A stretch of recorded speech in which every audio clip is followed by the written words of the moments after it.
Ang pag-ibig ay hindi isang simpleng tagpo na dumarating sa banayad na simoy ng hangin. Ito ay isang mapusok na agos, isang gintong hibla na nagbibigkis sa dalawang kaluluwang itinadhana bago pa man likhain ang daigdig. Sa pagitan ng dilim at liwanag, ang tunay na pag-ibig ang tinatawag nilang one great love ay parang isang bituing nagniningning sa pinakamalalim na gabi. Hindi namamatay, hindi napapagod, at higit sa lahat, hindi nagmamaliw kahit sa harap ng nagbabagong panahon. Ayan, napakalalim 'di ba? Parang galing sa lumang aklat ng mga tula. Pero sa totoo lang, habang isinusulat ko 'yan, nakaupo ako sa isang kupasing silya dito sa maliit at masikip naming boarding house na may karatula sa pinto na boys room only. Ako si Joseph, isang simpleng estudyante na umaasang makatapos sa pag-aaral nang walang ibang inaatupag kundi libro, kape, at noodles. Payapa ang buhay ko, walang labis, walang kulang. Hanggang sa dumating ang araw na yun. Ang araw na binago ng isang lalaking may dalang dalawang naglalakihang bag at isang ngiting pamatay. Mainit ang hapon na yun. Ang ventilador sa sala ay umiikot na may kasamang kakaibang tunog na parang huling hininga ng isang nag-aagaw buhay na makina. Pawisan ako habang nagbabasa ng makapal na libro sa accounting nang may biglang kumatok sa pinto. Sandali lang, wika ko habang tsinelas na pudpod ang suot ko. Pagkabukas ko ng pinto, tila tumigil ang mundo. Literal. O baka naman natisod lang ako sa basahan. Pero ang tumambad sa akin ay isang lalaking matangkad. May magulong buhok na bumabagay sa kanyang panga at mga matang tila nangungusap. Sinuotan niya ako ng isang napakalapad ng ngiti. Hay, ikaw ba si Joseph? Ako si Paul. Ako yung bagong boarder na sinasabi ni Aling Nena. Wika niya. Ang boses niya ay parang musika. Subalit nagulat ako nang mahulog ang backpack niya na biglang bumagsak sa paa ko. Aray! Napaigtad ako. Hala, sorry. Ang bigat kasi nitong dala ko eh. Nawalan na ako ng balanse. Paghingi niya ng paumanhin habang natatarantang hinahawakan ng balikat ko.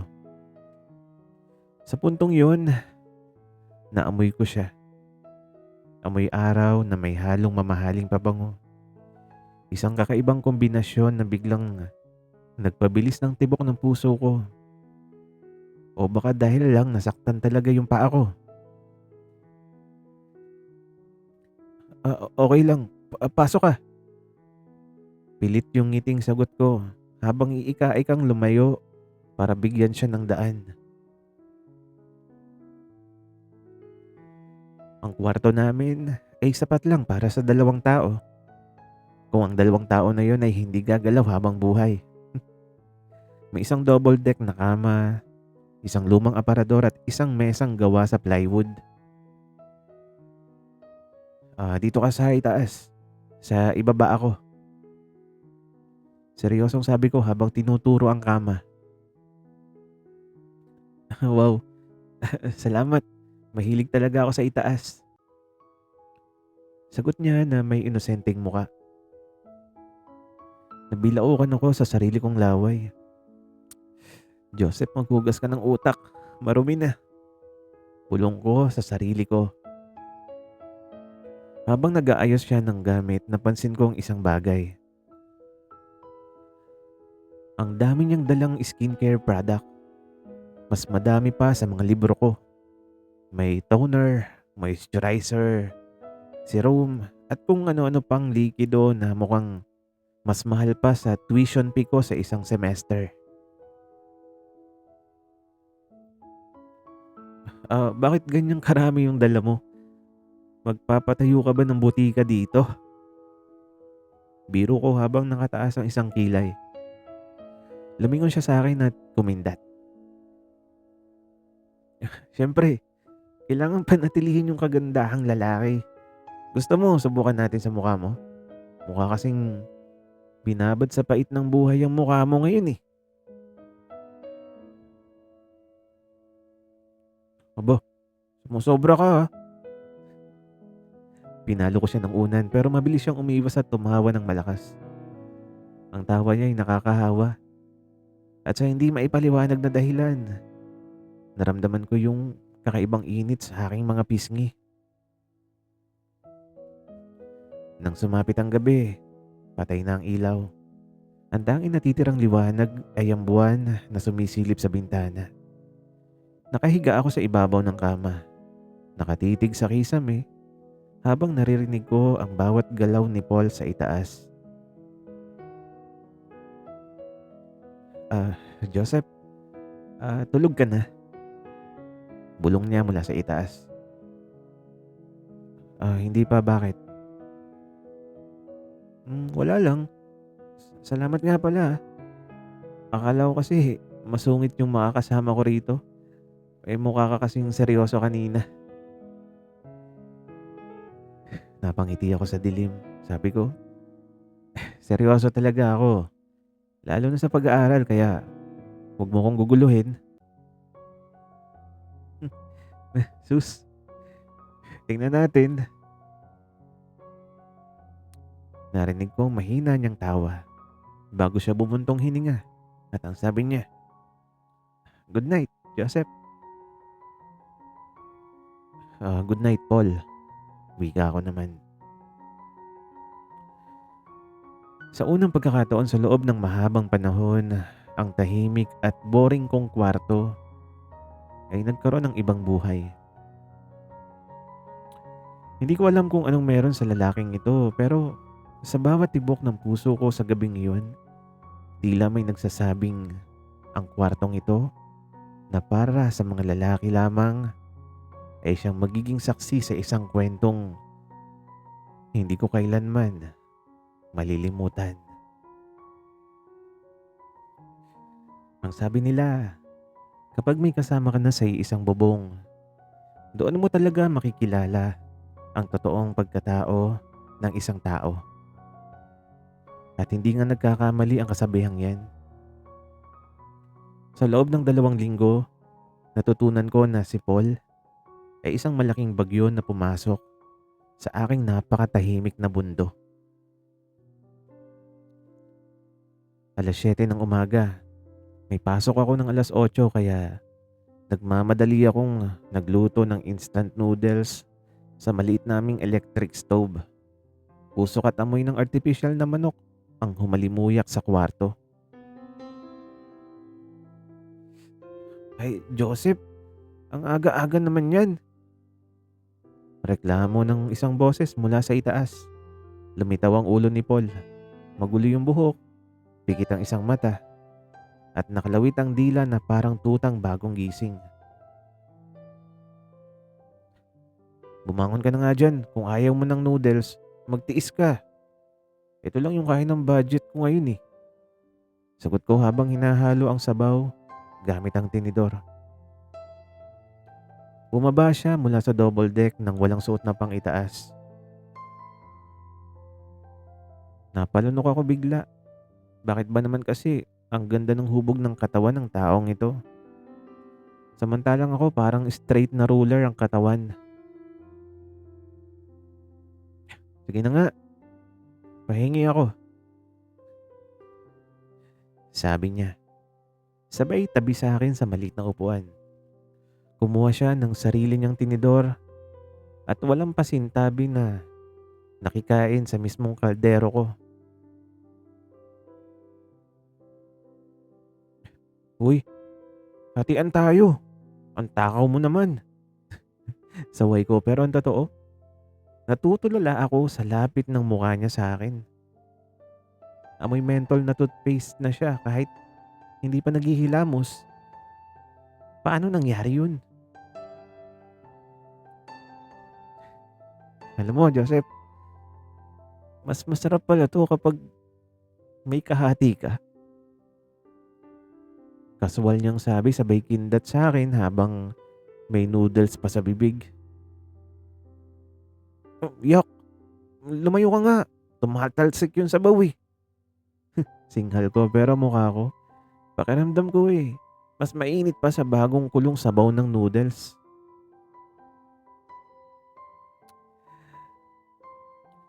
Ang boys room only ay may isang banyo lang para sa buong palapag. At shared ito para sa iba pang mga kwarto. Isang araw nagmamadali ako maligo dahil late na ako sa aking midterm exam. Nakalimutan ko ang pinakaimportanteng batas ng boarding house. Laging ilak ang pinto. Bumukas ang pinto ng banyo. Pumasok si Paul na may hawak na toothbrush. Nakatapis lang ng tuwalya sa bewang. Ah, ah, ah! Wika ako na parang ewan. Sabay takip sa dibdib ko gamit ang maliit kong bimpo. Paul, lumabas ka. Naliligo ako eh. Ala, sorry. Akala ko walang tao. Natatarantang sabi niya pero imbes na lumabas agad, natisod siya sa basahang may sabon sa sahig. Sa takot kong matumba siya at mabagok, sinalo ko siya. Ang resulta, bumagsak kaming dalawa sa sahig ng banyo. Ako yung nasa ilalim, siya yung nasa ibabaw. Ang umaagos na tubig mula sa shower ay binasa na kaming dalawa. Ang tuwalya niya, medyo naalis sa pwesto. Natahimik ang buong paligid. Ang naririnig ko lang ay ang mga tunog ng patak ng tubig at ang napakabilis na tibok ng dibdib ni Paul na nakadikit sa dibdib ko. Tumingin siya sa aking mga mata. Ang mga basang hibla ng buhok niya ay nakalaylay sa kanyang noo. Joseph, bulong niya. Ang boses niya ay malalim, seryoso at walang halong biro. Paul, ang bigat mo. Pautal-utal kong sabi. Sinusubukan kong itago yung katotohanan ng halos himatayin ako sa kaba at sa kung anong kakaibang kuryente na dumadaloy sa katawan ko. Bigla siyang ngumiti ng nakakaloko. Binuhat ang sarili at tinulungan akong tumayo. Salamat sa pagsalo ha. Safe pala talaga ako kapag kasama kita. Wika niya. Bago siya lumabas ng banyo, lumingon siya at bumulong. Nice view by the way. Shit. Pakiramdam ko sumabog yung buong mukha ko sa pulang-pula kong pisngi. Kinagabihan, hindi ako makatulog. Ang exam ko kanina ay parang lumipad lang sa utak ko dahil sa eksena sa banyo na paulit-ulit na lang na naglalaro sa isip ko. Joseph, gising ka pa? Marahan ang boses ni Paul mula sa itaas. Oo, bakit? Narinig ko ang kaluskos ng kanyang pagbaba sa hagdan ng double deck. Sa gulat ko, hindi siya tumigil sa sahig. Dumiretso siya sa tabi ko, sa aking maliit na kama. Uy, anong ginagawa mo rito? Ang sikip. Bulong ko. Sinubukan ko siyang itulak palayo. Nilalamig ako sa taas. Walang kumot dun. Dito muna ako. Share tayo. Pagmamakaawa niya habang sinisiksik ang kanyang malalaking katawan sa tabi ko. Sabay hila sa kumot ko hanggang sa balikat naming dalawa. Dahil sa sikip, sapilitan kaming magkaharap. Ang dulo ng ilong niya ay halos dumikit na sa ilong ko. At sa dilim ng gabi, kitang-kita ko yung kislap ng kanyang mga mata.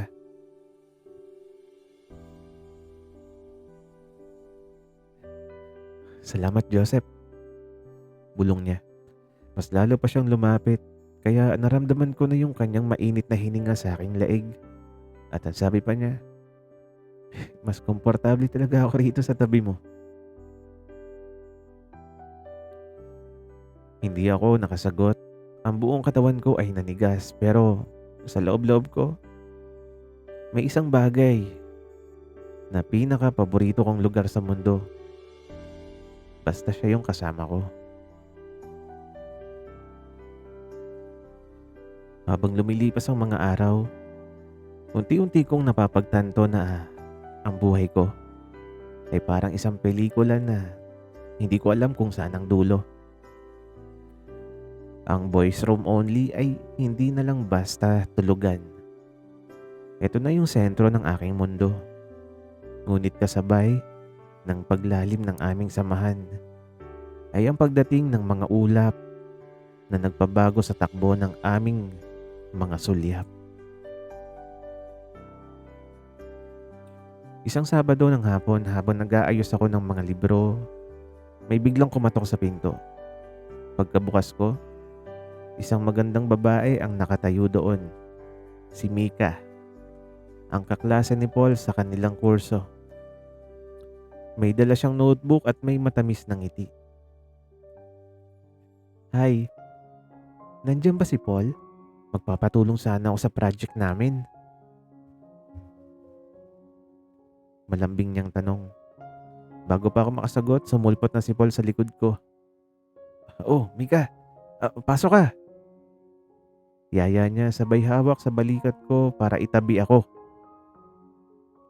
Joseph, okay ka lang ba rito? Dito muna kami sa mesa. Oo naman. Kwarto mo rin naman to eh. Tipid kong sagot. Lumabas ako ng kwarto at naupo ako sa pasilyo. Kunwari ay nagse-cellphone pero ang totoo, ang tenga ko ay nakadikit na halos sa dingding. Narinig ko ang mahihina nilang tawa. Narinig ko yung pagpuri ni Mika sa pabango ni Paul. Sa bawat tawa nila parang may kung anong kutsilyo na humahati sa dibdib ko. Noon ko lang naramdaman ang ganoong klaseng bigat. Sino ba naman ako? Roommate lang naman ako. Nang umalis si Mika makalipas ang 2 oras, pumasok ako sa kwarto at padabog na ibinagsak ang aking mga gamit.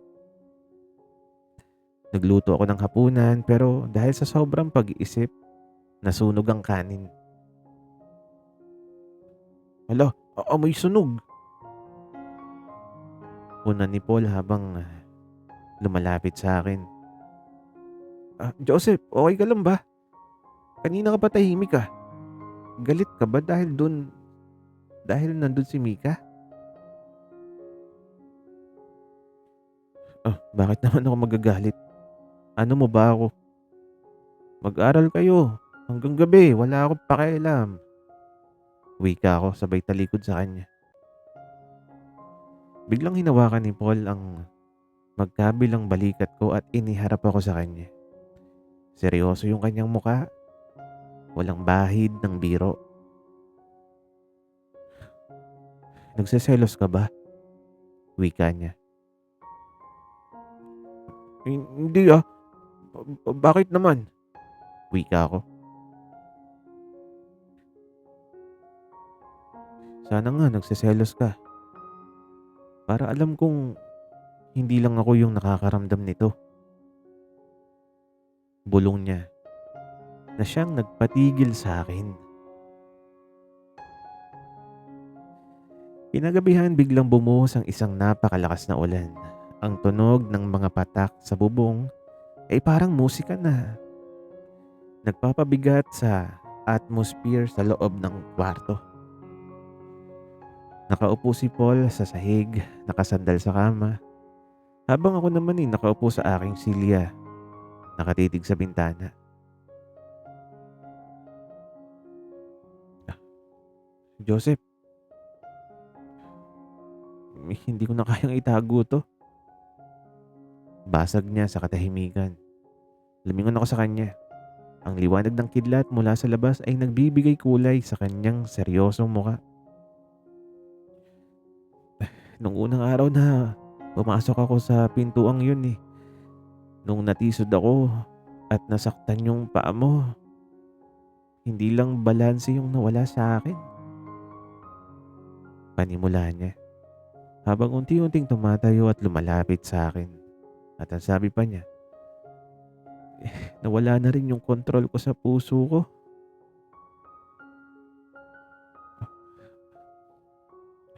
Huwag mo na akong pigilan. Please. Pagmamakaawa niya, hinawakan niya ang aking dalawang kamay. Ang kanyang mga palad ay mainit, kabaligtaran ng malamig na gabi. Sinubukan kong sabihin sa sarili ko na roommate lang kita na boys room only to at walang puwang yung mga ganitong nararamdaman dito. Pero sa tuwing gigising ako sa umaga at ikaw yung makikita ko, tuwing nakikikain ako sa noodles mo, tuwing kayakap kita sa masikip na kamang ito, napagtatanto ko na ikaw lang yung gusto kong makasama, Joseph. Ikaw yung aking one great love Ang mga salitang yun ay parang baha na gumiba sa lahat ng harang na tinayo ko sa aking puso. Ang mga luhang kanina ko pang pinipigilan ay bigla na lang pumatak.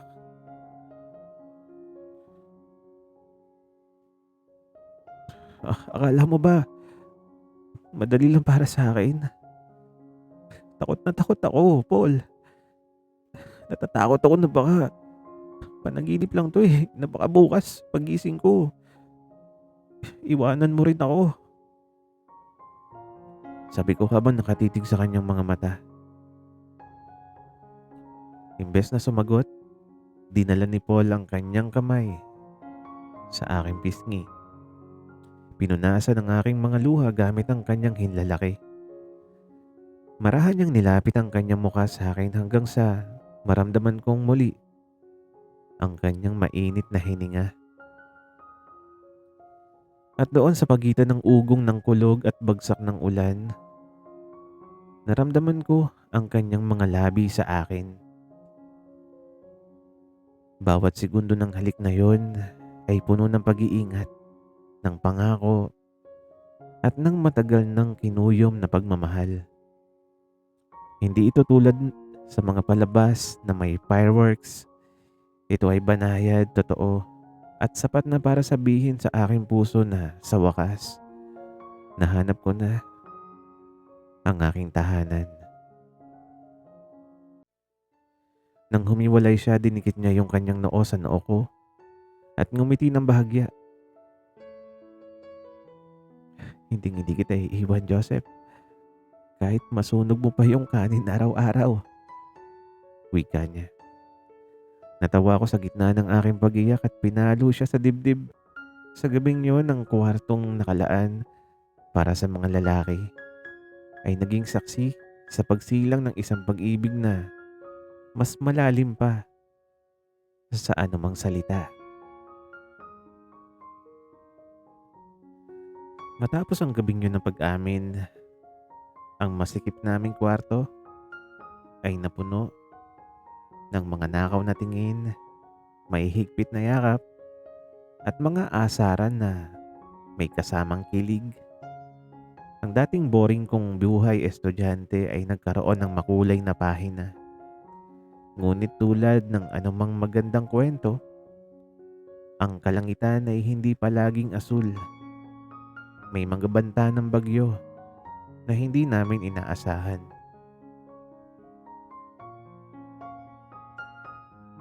Joseph, dalian mo na dyan.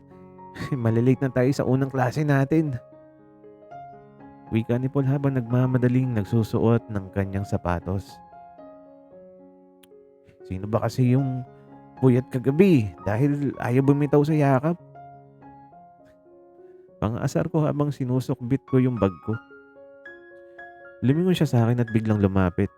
Sa isang iglap, ninakawan niya ako ng isang mabilis na halik sa pisngi.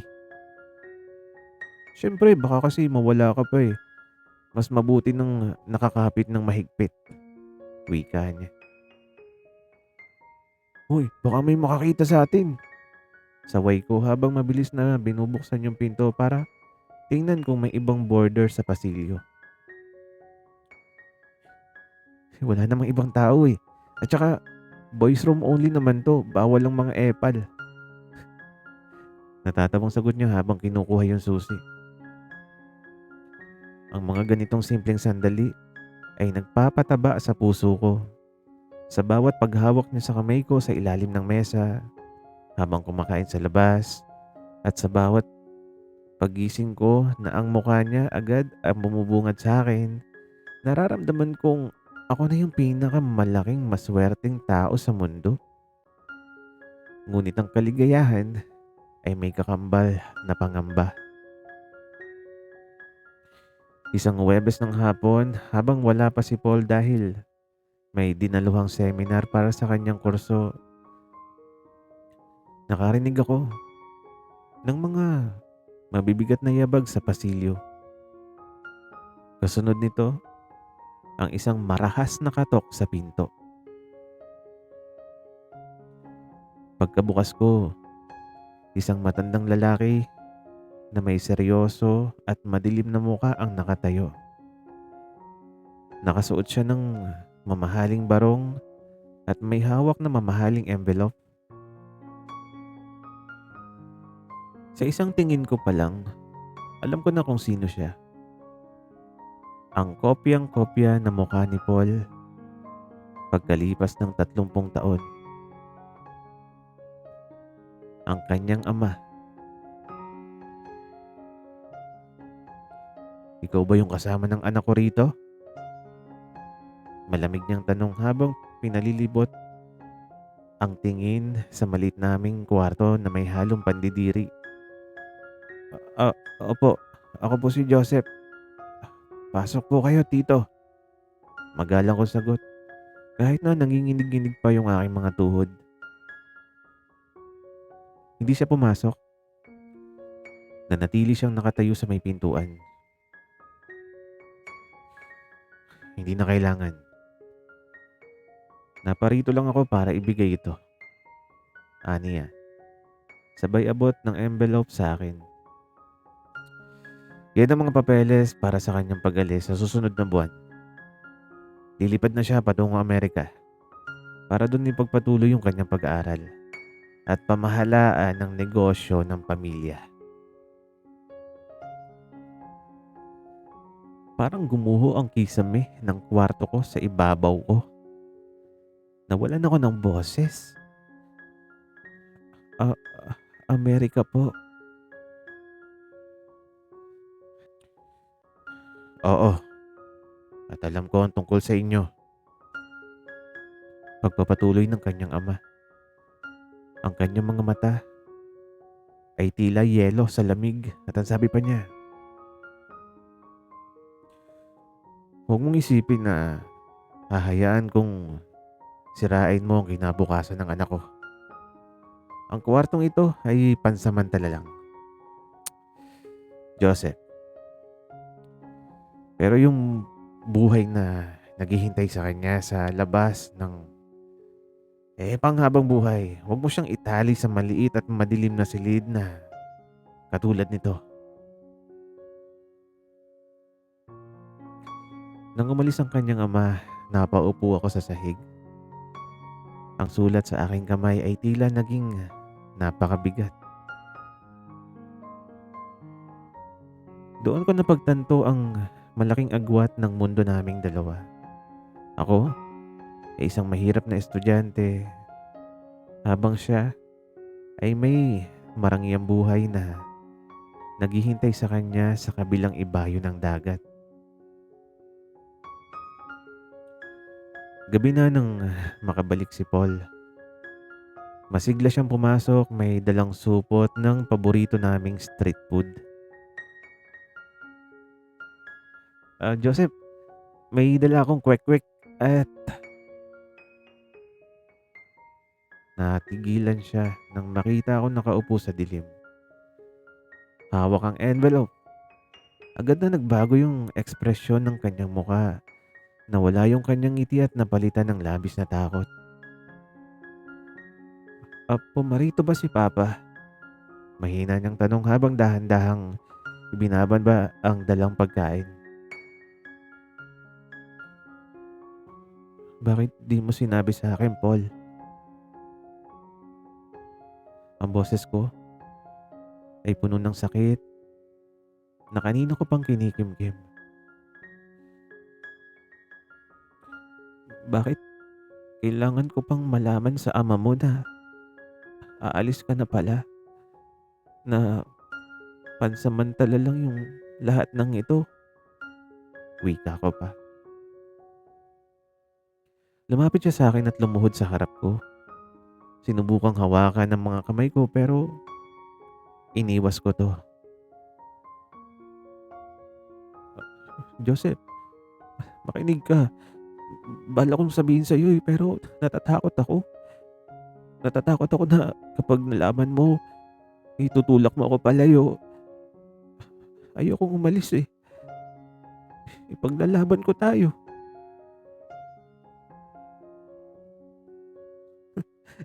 Ipaglalaban? Mapait akong natawa habang lumuluha. Tingnan mo nga yung paligid natin, Paul. Boarding house lang to. Isang masikip na kwarto na rented pa. Paano natin lalabanan yung amang may-ari ng buhay mo? Ang mundong naghihintay sa'yo sa Amerika.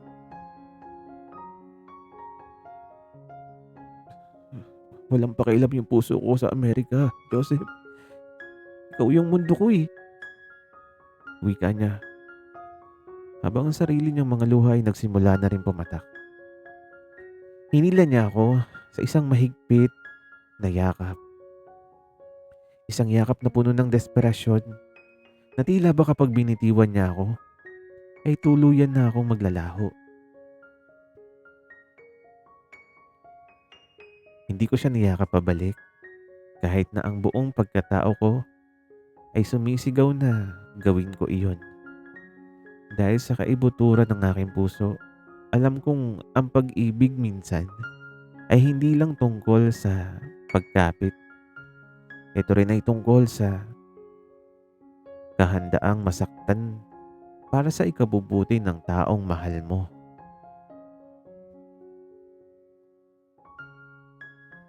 Dalawang gabi bago ang kanyang flight, patay ang mga ilaw sa boarding house at ang tanging musika na naririnig ay ang mahinang tugtog mula sa aking lumang cellphone. Isang lumang kanta tungkol sa pangakong hindi nagmamaliw. Joseph, tawag ni Paul habang nakatayo sa gitna ng kwarto. Inilahad niya ang kanyang kanang kamay sa akin. Pwede mo ba akong isayaw? Kahit ngayon lang, wika niya. Napangiti ako nang may lungkot. Sira ka ba? Ang sikip-sikip ng kwarto natin. Paano tayo magsasayaw dito? Matitisod lang tayo sa mga bag mo. Sige na, please. Kahit walang hakbang, basta magkayakap lang tayo. Pagmamakaawa niya, ang kanyang mga mata ay nangingilid na naman ng luha. Tumayo ako mula sa aking silya at lumapit sa kanya. Pinatong ko ang aking mga kamay sa kanyang balikat habang ang kanyang mga bisig ay mahigpit na pumulupot sa aking bewang. Ipinatong ko ang aking ulo sa kanyang dibdib, nakikinig sa mabilis ngunit pamilyar na tibok ng kanyang puso. Dahan-dahan kaming gumalaw sa maliit na espasyo sa pagitan ng double deck at ng aparador. Walang nagsasalita. Ang bawat sentimetro ng aming balat ay tila nag-iipon ng alaala na dadalahin namin sa mahabang panahon ng pagkakahiwalay.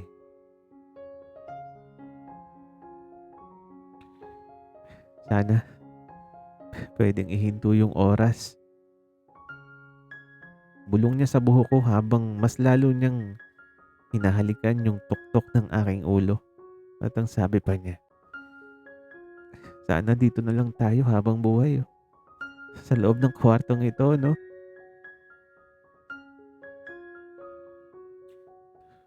Paul, pabulong kong sagot habang basa ng aking luha ang kanyang puting sando. Kahit saan ka magpunta, kahit gaano kalayo yung karagatan na mamamagitan sa atin, ang kalahati ng puso ko ay sasama sa'yo. Huwag mong kakalimutan yan. Wika ako.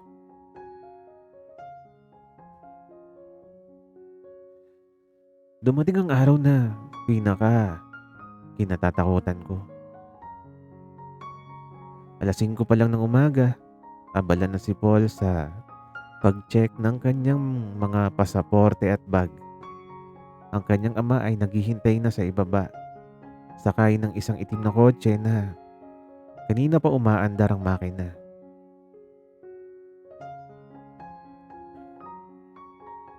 Handa ka na ba? Tanong ko, habang pinipilit kong maging matatag ang aking boses.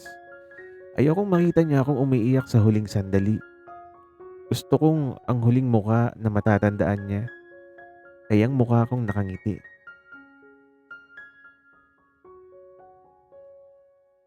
Hindi ko alam, Joseph.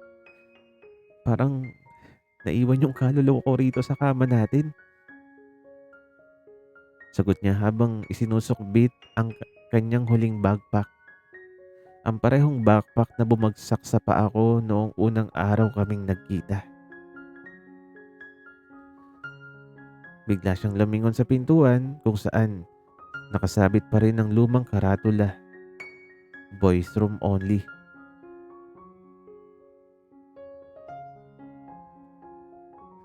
Salamat sa lahat, Joseph. Salamat sa pagtanggap sa akin sa kwartong to. Salamat sa pagiging one great love ko. Aniya habang ang kanyang boses ay tuluyan ng naging basag. Lumapit ako sa kanya, inayos ko ang kanyang magulong buhok sa huling pagkakataon. At hinalikan ko siya sa labi, isang halik na may lasa ng alat ng aming mga luha. Ngunit puno ng walang katapusang pag-asa. Mag-aral ka ng mabuti ron ha. Huwag kang magpapakagutom. At please, huwag mong susubukan yung mga skincare ng mga Amerikano ha. Baka masira yung mukha mo. Biro ko sa gitna ng aking paghikbi. Natawa siya ng mahina, pinunasan ang aking pisngi at tumango. Pangako, wika niya. Nang tuluyan ng sumara ang pinto, ang katahimikan na bumalot sa buong kwarto ay napakabigat. Naupo ako sa ibabang kama.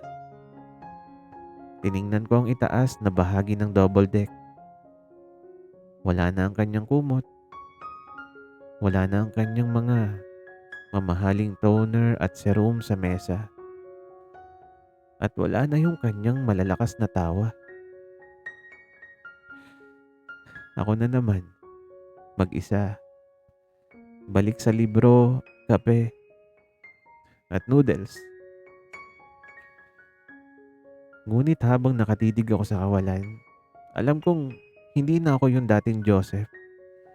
Ang kwartong ito maaaring walang laman ngayon, ngunit ito nag-iwan ng mga bakas ng isang pag-ibig na habang buhay kong ipagpapasalamat.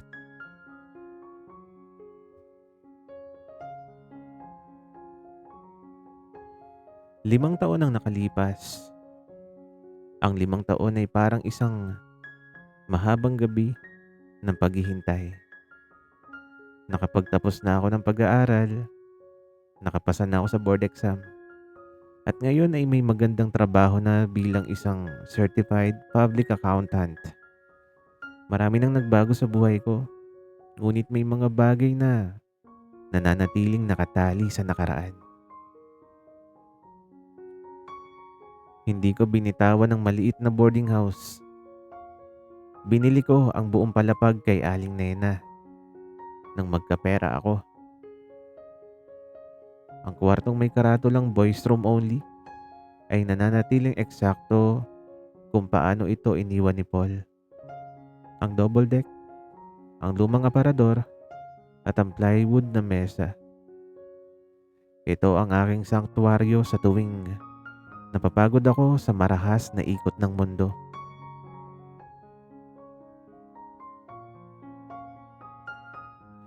Isang hapon habang nakaupo ako sa ibabang kama at nagbabasa ng isang lumang libro, narinig ko ang pamilyar na tunog ng mga yabag sa pasilyo.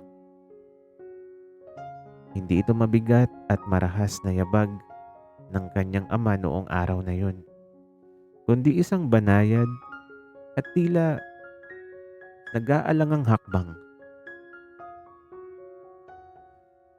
At may kumatok sa pintuan. Huminto ang tibok ng puso ko.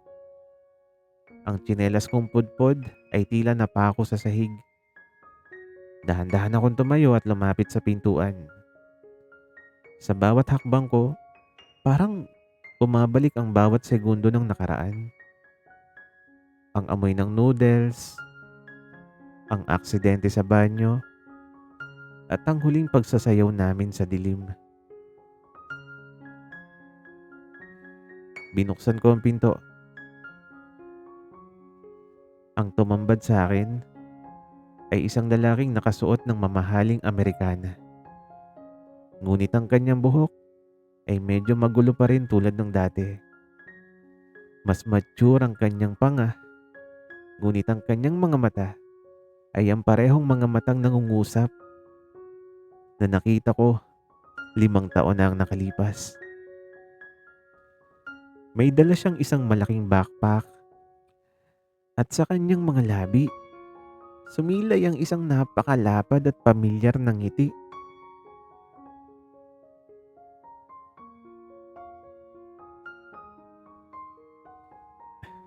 Hi, Joseph, sabi kasi sa ibaba, boys room only daw to. May bakante pa ba para sa isang tulad ko? Masigla, ngunit may panginginig sa boses na sabi ni Paul. Nalaglag ang librong hawak ko.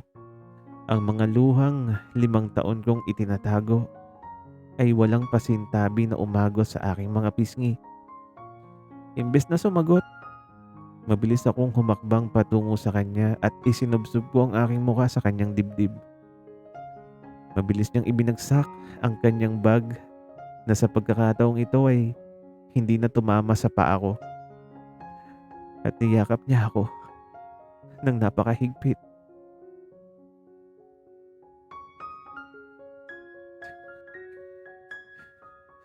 Bumalik na ako, Joseph.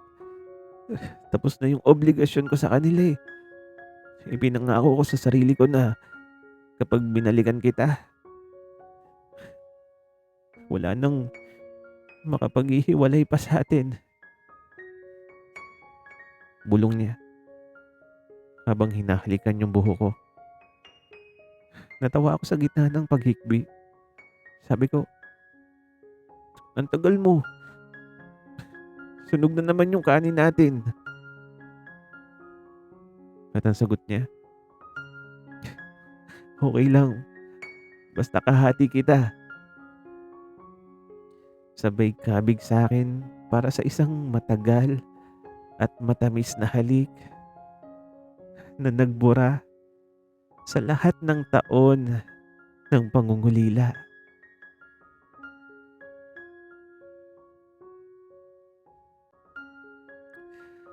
Ang pag-ibig sa kaniyang tunay at pinakamataas na anyo ay hindi nasusukat sa haba ng distansya o sa bigat ng mga pagsubok na nagtatangkang ito ay itumba.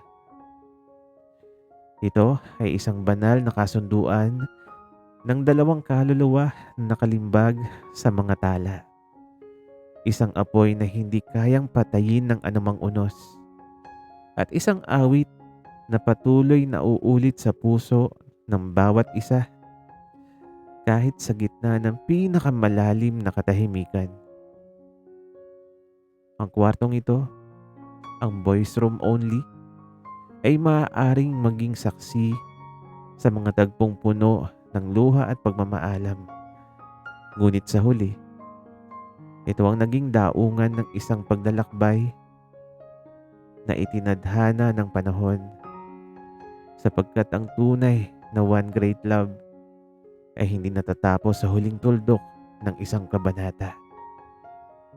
Ito ay patuloy na mabubuhay, magmamarka at nagniningning hanggang sa dulo ng walang hanggan.